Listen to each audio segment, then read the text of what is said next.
This is Pet Life Radio. Let's talk pets.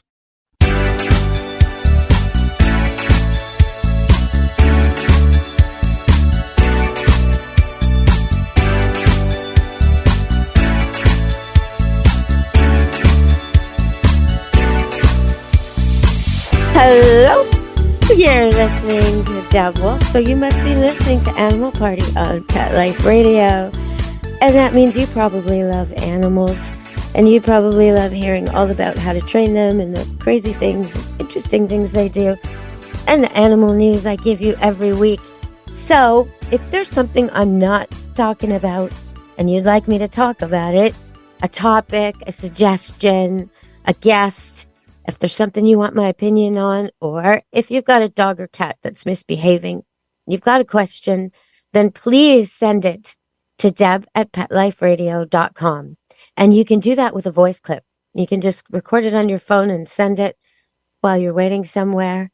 And I'll play it on air and then answer it on air. So I would love to hear your suggestions, hear your topic ideas, and give you the advice you need on the dogs and cats you've got. So it's very rewarding for me when I can hear the person with the problem describing the problem in their own words. So much better than me reading it. And if you do leave me a problem, a pet problem, please tell me a little bit about your pet. So how old, how long have you had him or her? Is she or he spayed, neutered, that sort of a thing. Has anything changed recently since the problem started? Give me a little bit of background so I know what I'm working with. Type of pet, size of pet, that kind of thing. Okay, everybody, let's go to the show. So I was thinking about how sometimes we kind of get the wrong end of the stick. We, as the British say, we kind of get the wrong take on things. So, for example, Ozzy Osbourne. When I hear the name Ozzy Osbourne, I do not think of an animal guy. No, I don't think of a guy who loves dogs, even though if I watched the reality show, I could have seen that. But what I think of is some horrible incident that probably went wrong on a stage somewhere with baby birds in an act he did in the 80s that made the newspapers. And it was terrible. And the birds were harmed, and bats and birds, and he did all kinds of gags on stage back then. So that's what I think of. But then I was researching for the show and I realized, you know what? He did live with all those dogs, all those really poorly behaved dogs that pooped and piddled wherever they felt like it. And at the time when I would see that show, as I was flicking through the channels, it would just make me crazy as a dog trainer. I would think, call me, Ozzy. I can fix this for you. How can you deal with all these poops and pees everywhere? They were constantly, almost every show, looking for a poop somewhere, or the cameraman would close in on a tiny little dog doing the deed on the carpet. And so I thought, maybe. So I looked him up yesterday, and it turns out he's actually a little bit of a pet hero. Yes, Ozzy Osbourne, of all people, saved his wife Sharon's Pomeranian, called Pippi, from a coyote back in 2003. So, Ozzy Osbourne, you're not all bad. Not all bad in the eyes of the animals. So I thought I'd just, kind of correct the impression, if that helps a little bit. All of you thinking of him, am sort of shuffling along on the show and slurring his words and barely unintelligible. They used to put words underneath them so you could subtitle, so you could hear what he was saying, even though he spoke English. So it's hard to imagine him being a hero and wrestling a small dog from the jaws of a coyote. Very hard to imagine. So way to go, Ozzy. Way to go. Yeah, just the other day, I saw on my Facebook post for my local neighborhood, someone lamenting the fact that they just saw a coyote run off with a Rottweiler pup in its mouth.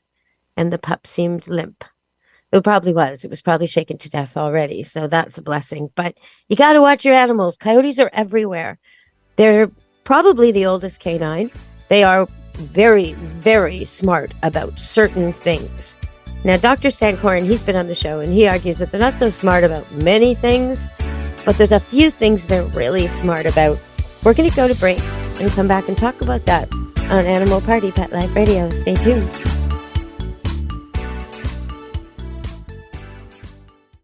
Take a bite out of your competition. Advertise your business with an ad in Pet Life Radio podcasts and radio shows. There is no other pet-related media that is as large and reaches more pet parents and pet lovers than Pet Life Radio. With over 7 million monthly listeners, Pet Life Radio podcasts are available on all major podcast platforms, and our live radio stream goes out to over 250 million subscribers on iHeartRadio, Odyssey, TuneIn, and other streaming apps. For more information on how you can advertise on the #1 pet podcast and radio network, visit PetLifeRadio.com/advertise today.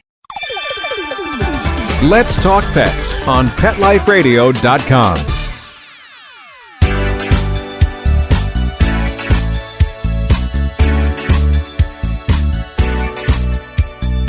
Hello, we're back on Animal Party on Pet Life Radio. And coyotes. Okay, so some things that we measure, and Dr. Sankorn, the professor, he did a book called The Intelligence of Dogs, and in it he came up with a whole lot of tests for dogs. They test different kinds of intelligence. So, like, just to put it in kind of simple terms, a dog's ability to find food, a dog's ability to escape, a dog's ability to understand commands, a dog's ability to problem solve, a dog's ability to think on his own, like these types of different mental tests. And he would argue that coyotes fall short on most of these things that over time, domestication, breeding, and being around us has made our dogs so good at, like the human-animal connection, memory and training and this sort of thing. But don't cut the coyote short. He is able to manipulate our dogs. He's able to fool our dogs. He's able to trick our dogs. There's a reason they call the coyote the trickster. In First Nations lore, Aboriginal lore all over the world, the coyote is the trickster because that is exactly what he does. He will pretend to be lame to draw another dog out, make the other dog think everything's okay and approach him, and then boom, he's not lame. And not only is he not lame, but he's not alone. And now a bunch of them ambush what they see as the rival dog, the rival canine from a rival pack on their territory. Oh yeah, it's a little bit West Side Story in coyote world. So you're going to watch it. Your dog is kind of them and not of them at the same time. So if you have a wolf cross or a coyote cross, your own dog is one of those, he's not going to fall for any of this. He's going to smell them, know them, react to them, might even try to chase them away, might be trembling and staying close to you whenever they're around. He knows. But if your dog is a lab or a golden or a doodle, sweetie pie dog that's been raised multi-poo, he's going to get tricked. And the little dogs, they see as prey. So you really got to keep them on a short leash, no flexi leash. This is short leash or pick them up and carry them kind of deal if you see coyotes. Because if you see one, there are many. There's not one. They don't travel solo. So you're going to see a lot. Okay, so a couple more things about how smart they are. So even though in some ways they're not as smart as dogs, they wouldn't learn a series of tricks as quickly, or they wouldn't learn to do an agility course as quickly. However, they're more agile than our dogs. In an actual natural setting, they would easily be able to traverse some kind of obstacle course more quickly than your dog, or just as quickly, depending on what dog you had. So they kind of are physically a match in all areas. They might not be as fast as a greyhound, but they're fairly close. They might not be as agile as a border collie, but they're fairly close. They might not be able to jump as high as a borzoi, but they're fairly close. So they score so high in all these physical abilities that they're really, really outstanding predators. And when you think of it, I mean, they are living off rats, but also occasionally when their group formation works, possibly a young deer or some animal like that, goat, something like that. So that requires a lot of jumping and bounding and leaping and skills. Okay, so they are perhaps smart enough or instinctive enough, I'm not sure which, doesn't really matter, to walk in their own footsteps.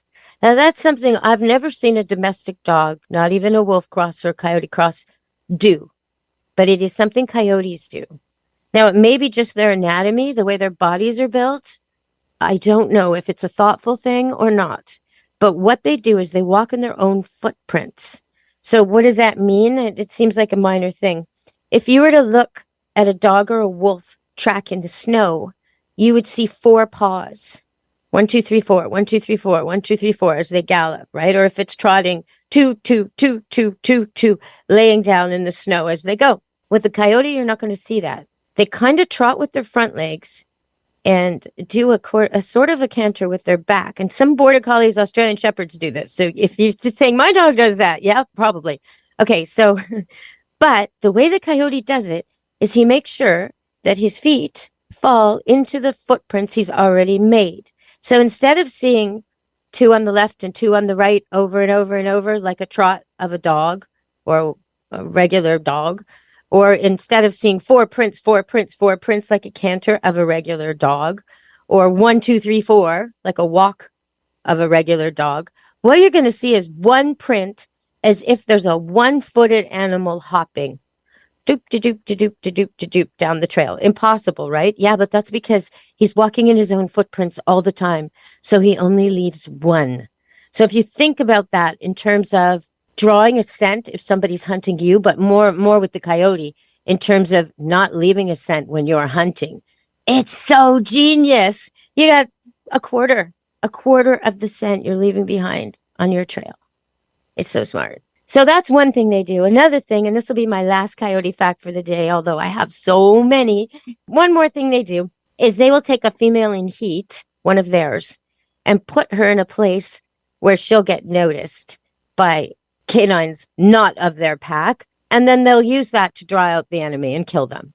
So that's another thing you got to watch out for. If you've got an intact male dog, he's going to find her, and he's going to be oblivious to the ambush. So keep him on leash. Keep him on leash anyway. Intact male dogs are the most likely of all dogs to get hit by a car, and that's because they're out looking for the ladies. All right, we're going to go to break and come back on Animal Party Pet Life Radio. Stay tuned. Molly, here's your dinner. Zeus, that's not your food. Don't let that happen to your precious cat. Elevate your cat's eating experience with the Cat Tree Tray. The Cat Tree Tray keeps your cat's food off the floor and conveniently located on the cat tree. It's the perfect way to eat. It's a beautiful wrought iron tray that easily attaches to your cat tree and keeps dogs and other critters out of your cat's dish. A must for multi-pet households. There's a 6-inch tray for large bowls and a 4-inch tray for smaller bowls. Purchase your Cat Tree Tray today. Go right now to cattreetray.com. That's cattreetray.com. cattreetray.com. Let's talk pets. Let's talk pets On Pet Life Radio. Pet Life Radio. PetLifeRadio.com.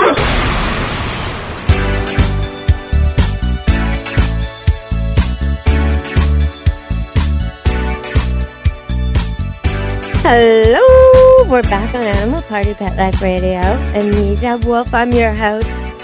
And I'm going to talk about cats. Cats are amazing creatures. I don't know if any other creature can do this, but dogs certainly can't. People certainly can't. Horses can't. One thing cats can do that the animals I know best and my own kind can't is shrink their spine.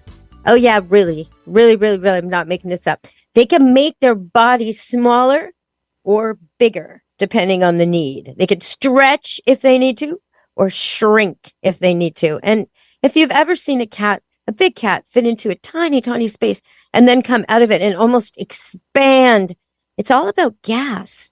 They have this weird kind of gas in their bodies that they can control and use as needed to increase the length of their spine. It's really quite astounding.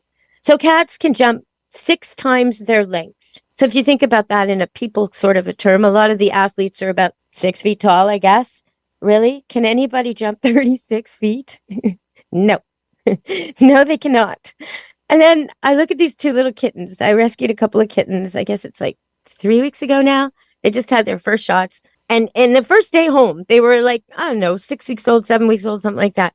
And they could already jump 5 times their body height. You know, they're only like 8 inches long, but they could jump a few feet. Easy. Up and down the cat scratch, in and out of everything, you know. Well, I will do a whole show on them and all about how to teach stray cats gentleness and how to teach them to use the litter box and how to teach them how to get cats to get along with other cats. I'm going to do a whole cat show coming up. Yeah, maybe next show. Yeah, okay. So I'll tell you more about Cheech and Chong at that time. But that is what I want to leave you with. Consider your cat or the cats you've seen in your life, and consider how you can see them on the top of a roof or walking along something that's an inch wide, that's slippery and frosty, and perhaps there's dogs below barking, trying to unnerve them. And yet, with poise of an Olympic gymnast, they can fly along these surfaces. They can fall, they can drop, they can dive, they can roll, they can leap. They are the most astounding athletes. And so we will just have to give them their due on that. But they're also extremely reproductive. And so very much, very, very, very important that everybody out there spay and neuter their cats. So important. It happens really fast. They can have babies at about 2 months of age, and they can have babies over and over and over again, even while they're still nursing. Well, that's a little bit like humans, but more so than humans, because each time there's 8 or 10. So one cat plus one cat, right? One boy cat and one girl cat, if they're not spayed or neutered, even if they're brother or sister, does not matter. Father and daughter does not matter. One boy, one girl, in 5 years, potentially can make, you're not going to believe this number. It's a terrible number. 11,000 cats. One boy, one girl. So please spay and neuter your cats. All right. I'm going to leave you with that message today. And maybe one more thing I wanted to talk about. Just looking through the news, as you do, watching CNN. And, you know, dogs have been used by the military for as long as there's been war, really. The scouts and sentries and trackers. And usually they're German Shepherds or Malinois or some kind of military breed. Not always. But I was thinking about that and all the dogs of war. And I saw a beautiful picture of a German Shepherd doing explosive detection. And no matter what side these dogs are on, when they find landmines, they're helping everybody. Because I hate landmines. Landmines are just so indiscriminate. They don't hit soldiers. They hit animals and wildlife and farm animals and pets and children. That's who landmines hit. So when dogs are out finding them, it's an incredible thing. But I also wanted to say that while I was watching CNN, I saw that this young hostage girl child, had been released. And they were talking to, I think, her uncle. I think that's who it was. And he was saying he was on his way to visit her, to meet her. She'd been, away from her family and held in terrible conditions and treated terribly. And they were very worried about her emotional and physical well-being. And they were on their way to meet her. And they had their dog with them. They were bringing her dog. And that just so hit home. That's what the dogs do. There were 2 Palestinian Gazan citizens on the street, 2 women that were interviewed, and each was carrying a house cat. That's what they do. That's what pets do. They comfort you. They stand by you, give you a reason to keep going. They give you strength. And that little girl coming home from the worst of the worst is about to get a huge dose of normal from that dog, and love and acceptance and no questions asked. And she can talk or not talk, touch or not touch. It's a beautiful way to welcome her home. So I just want to salute that dog. And the uncle who had the good thought to bring the dog. All right, everybody. From me, Deb Wolfe, and Animal Party and Pet Life Radio. Be good, you animals. Let's Talk Pets, every week on demand, only on PetLifeRadio.com.